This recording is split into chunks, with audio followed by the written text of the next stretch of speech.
Now, time to sit down and put my feet up and talk to my great friend Tony Knopp. Tony, great to have you with us again. How are you, brother? I'm doing great. I know Dave, our good friend, our good buddy Dave Scarborough, and every time we're out in L.A., we all have lunch together. He's been to a couple of Penn State basketball games. I know he went to the Hershey game. I just haven't had a chance to see him. So, I know he's doing well, but still. He disappears this time of year. He's in San Francisco. He goes up for the full 2 weeks before the Super Bowl. Oh, how about that? Yeah, and then he does. He does that, and then he does the Masters, and then he does all of the biggest events for Ticketmaster. So he goes kind of on site. So he lives a mile from me. I actually don't see him very much between like January and March. I basically see him at the events, which is hilarious because we live 5 minutes away from each other. Or when we organize lunch in L.A. together. Exactly. Right before what was crazy about that is that was right before I think it was the Indiana game, right? And who knew that Indiana was as good as they were? I mean, that was kind of the first time we saw it. Yeah, that was interesting. I thought what was interesting about it is that the championship game blew out numbers, which was great, because the semifinals didn't. The semifinals were both lower rated than they were the year before, and I thought that was brand recognition. What did you think? I honestly, so we look at a lot of numbers around this. I don't know. And usually I have an opinion on this.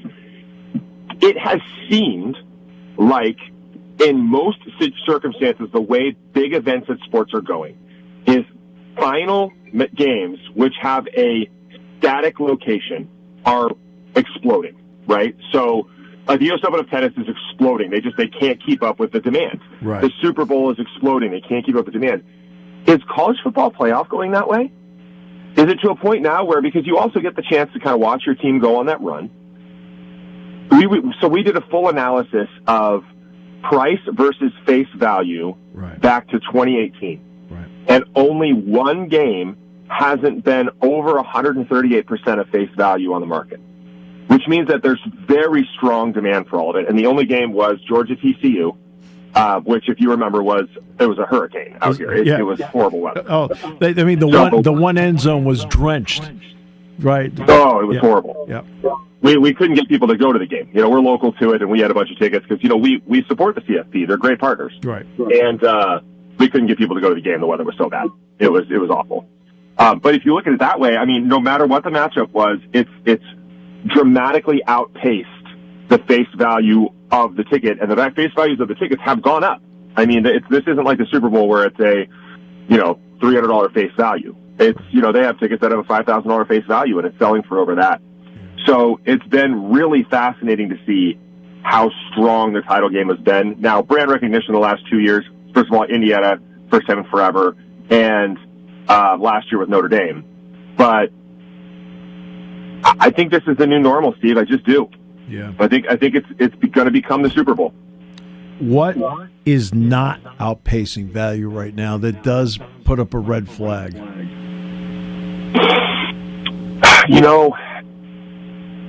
The middle tier events at middle tier cities.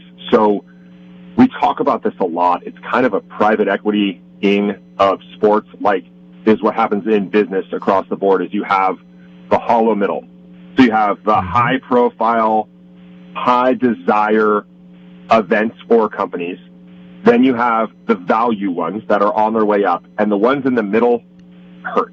That's where the money kind of starts to come away from the middle. And so there's a lot of conversations about, regular season NBA games in a number of cities are not doing well. That's right. And the ratings haven't been great. No. There's regular season. So Major League Baseball had a huge renaissance because of the pitch clock. And if you look at certain markets, that's been the case. But there's some markets where I don't know how viable the teams are going to be unless they have some kind of massive lockout. Right. Yeah, and that's a big concern because I know the Big Ten guys were all going to get together in Minneapolis this year. Mike Grimm in Minnesota is going to host it this year. We're going to go. It's probably going to be at least a dozen of us there to play in this thing. So Paul Keels at Ohio State now were like knocking it around. Wes Durham got involved in this too. These are all guys that you know. And we're like, hey, the Twins are playing the White Sox that night. Hey, on the first, we're like, hey, let's all go to the game together, which we are. We're going to go. Right? Because we can get the tickets for free, we know. And but exactly. But $2, and then you could park. You pay more to park, then you more for the ticket. Right. But like Minnesota's one of those markets that I look at and go, because I know that they were one of those that lost the regional sports network. And even though the production is great from MLB, it's still not the regional sports network money. No, and so Major League Baseball, I have friends that are involved in this, and I don't want to get them in trouble by disclosing too much. Right. But I do know that they are moving towards the professional football model. They want to, the commissioner wants to bring it all under one roof, the same way the NFL did.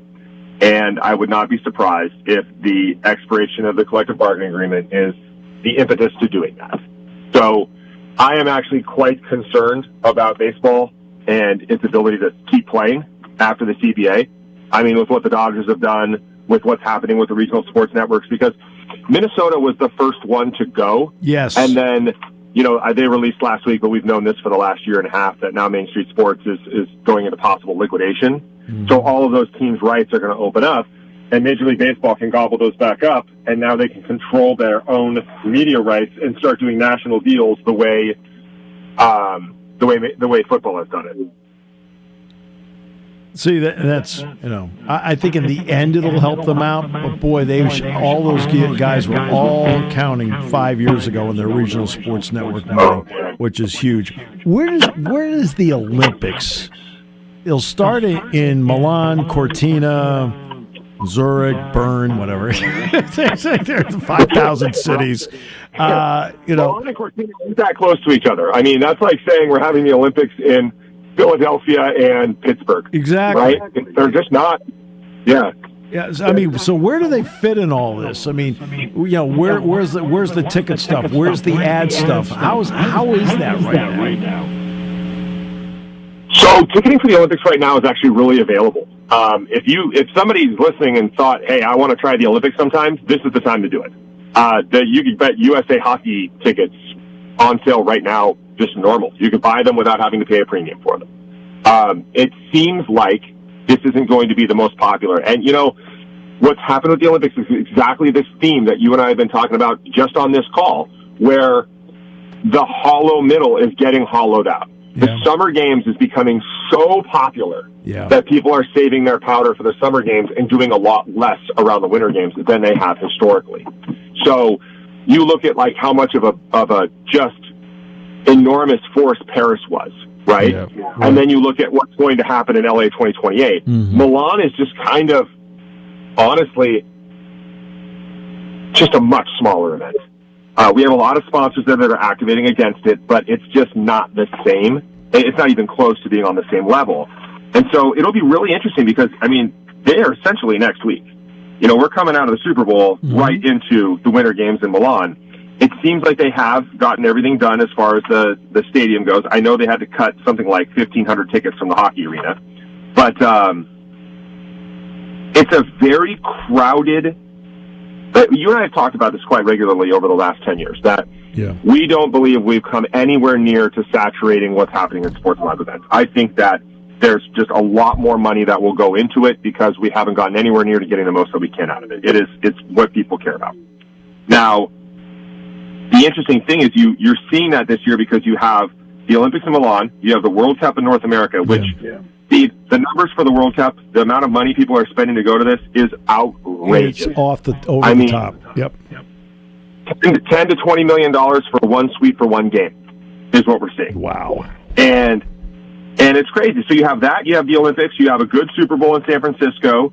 There is just this cornucopia. And so we keep looking at this and thinking like something has to slow down, right? If this keeps going, okay, maybe they spend the money there and they don't have the money to spend at the U.S. Open of tennis, or they don't have the money to spend at the Masters, but it hasn't been the case. The markets continue to be super healthy. And you could say that, okay, it's because the economy is going well, but in 2023, the corporate economy didn't do well, and all these events exploded. Right. So I just think that sports are just continuing to be stronger and stronger. So how the Olympics fits into it this year, I would think that it would have gotten ignored because there's the World Cup in North America, and brands would have wanted to spend the money on that, but it's been healthy. And which is great, but it does mean at some point choices have to be made. So when you have the U.S. Open Tennis Championship, it's the only major in this country. It's helped out by that. But the NBA, which is an 82-game schedule, and they're trying to do the gimmick with the in-season tournament, things like that, that gets hurt. So, but I think they're so, for example, the WNBA is fighting right now with themselves. The 1994 hockey strike all over again. Yeah, I know you and I are old enough to remember when the NHL shot both their feet off in 1994-95. Yeah. And they're about to do it. It's insane because, first of all, it's not a profitable league to begin with. I think it was last year, finally. Was it? I think they might have made a little bit of money. But not sure. But it's crazy because, for the listeners out there, especially the kids, I can't properly relay how badly the NHL killed themselves in 1994-95. There was literally a Sports Illustrated cover. I know. This was our internet at the time. Yeah. But there was a Sports Illustrated cover that said, has hockey taken the place of the NBA and baseball? That's right. It was that popular. Yep. And then they went on work stoppage, and they crushed their economics for the next 10 years. Yep. The WNBA has the most momentum they've ever had. Yep. And they're going to not play. Right. Insane. It's insanity. Right. And baseball, which has finally had some semblance of recovery. You and I both know. Look, the Dodgers used to have 32,000 season tickets. Now it's what, 7 to 9, somewhere in there. It was when I worked there in 2002. They had gone from 30-something thousand to 9,000. Right. I don't know what they have now, but that was all because of the 93, 94 work stoppage. That's exactly right. That's right. That's exactly right. And that's where Major League Baseball is headed toward the same thing. Now, it's not as if December 1st is the be-all, end-all. You and I know it's not. It's when they get into February and now spring training games and so forth, and what do we do with the start of the season? That's where it's going to be danger time for them, but they've got to solve it. They've got to solve it. And we all would like there to be sensibility in the room, and there will be some. Yeah. But the fact of the matter is, there are owners of teams who cannot compete. And they are going to say, I don't want to play until I can compete. Right. And that's not an unreasonable statement to say, look, you have one baseball team that's spent more money than anybody, and we don't want to be hollowed out. I mean, the theme of this call has been the same thing. You're seeing the haves get more, the have-nots get less, the middle's getting hollowed out. Yep. There is no more glaring example of that than college football. Yes. Where the SEC and the Big Ten run the show. Yep. I mean, they run it. If we had a conversation 20 years ago where we talked about there no longer being a Pac-10, about how the ACC's had 2 championship-level teams in the last 15 years, but outside of that, there's not much there. That's right. The Big East is essentially gone in basketball and in football. None of us would have believed this, Steve. Right. We wouldn't have believed it. No. But this is what's happening. It's becoming this hollow middle where, look, money ruins everything. As you get the money involved, people are pouring more money into the top teams, more money into the top leagues, more money, and then who are they going to play against? You can't play, they don't want to watch Penn State play the Washington Generals every other week. No. But we're headed that direction thanks to Notre Dame saying, hey, we don't want to join a conference, and we get to play in the playoffs no matter what. Right. See, and I had a long talk on Thursday with Tony Petitti when I was out in Chicago last Thursday. And we talked about this because Tony wants a 2014 playoff. And in talking to him, I saw the logic in what he was talking about. Because you and I both know that the revenue, the last 2 years, it's been about who advanced as to how much money the conference got. Now it's going to be flat rates. All the Big Ten schools are going to get $21 million as a flat rate coming up. The SEC is going to get $21 million as a flat rate per school. Right? The ACC is going to get 13. The Big 12 is going to get 12. Notre Dame's going to get 13. The financial separation over 5 years becomes great when that happens. It's significant because now that money doesn't just go to facilities; it goes to players. Yep. It goes to GMs. It goes to players. It goes to player agents. It goes to development programs. Like, is that where we're headed? Are we headed to a situation where a conference starts having development contracts with high school football? Why wouldn't that be where we go? It's what's happened in Europe. Right.